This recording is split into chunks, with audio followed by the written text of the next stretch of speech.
শুরু করছি ফারহানা গল্পের পার্ট 3।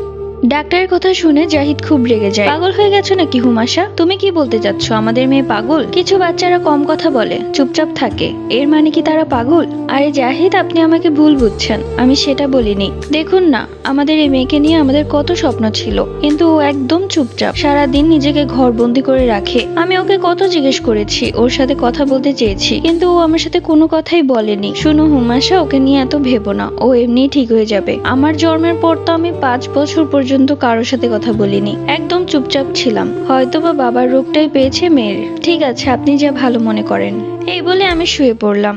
রাত 2টার দিকে আমার ঘুম ভেঙে গেল কিছু একটা পড়ে যাওয়ার শব্দে। পাশে তাকিয়ে দেখলাম জাহিদ ঘুমিয়ে আছে। মনে মনে ভাবলাম হয়তো ফারহানার ক্ষুধা পেয়েছে, তাই হয়তো নিজের থেকে কিছু একটা বানিয়ে খাচ্ছে। আমি ওকে একটু হেল্প করব, এটা ভেবে উঠে পড়লাম। 1-2 পা করে কিচেনের দিকেই যাচ্ছি। সব ঘরের লাইট অফ করা। পাশের বাড়ির লাইটের ছাদের আলো জানালা দিয়ে কিচেনটা পুরোপুরি দেখা যাচ্ছে। আমি দেখলাম রান্নাঘরের পাশে একটা গ্লাস পড়ে আছে, কিন্তু আশেপাশে কোথাও ফারহানা নেই। ভাবলাম হয়তো ও যাওয়ার সময় গ্লাসটা ফেলে রেখে গেছে, তাই আমি সেটা উঠিয়ে সুন্দর করে রেখে আবারও চলে যাচ্ছি। ঠিক ওই মুহূর্তে একটা শব্দ আমার কানে এলো, হুমাশা। সাথে সাথে আমি স্তব্ধ হয়ে গেলাম, স্থির হয়ে দাঁড়িয়ে রইলাম সেই জায়গায়। এটা আমি কি শুনলাম? হাত পা কাঁপাকাঁপি শুরু হয়ে গেল আমার। তবুও যত শক্তি আছে পেছনে ঘুরে তাকালাম। আমার পেছনে দাঁড়িয়ে আছে জেহানজিন। সাথে সাথে অজ্ঞান হয়ে মাটিতে পড়ে গেলাম। যখন চোখ খুলে তাকালাম তখন দেখলাম আমার পাশে জাহিদ বসে আছে। সে আমার চোখে মুখে পানি দিচ্ছে। হুমাশা, ঠিক আছো তুমি? কি হয়েছে তোমার?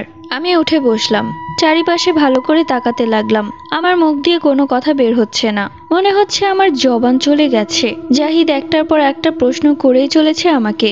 কি হয়েছে হুমাশা, তুমি কিছু বলছো না কেন? এপাশে ঘুরে যখন দেখলাম তুমি বিছানায় নেই, তখন আমি ভাবলাম হয়তো তুমি ওয়াশরুমে গেছো, কিন্তু এরপরও অনেকক্ষণ হয়ে যায় তুমি আসছো না দেখে আমি কিচেনের দিকটায় গেলাম, আর গিয়ে দেখি সেখানে তুমি অজ্ঞান হয়ে পড়ে আছো।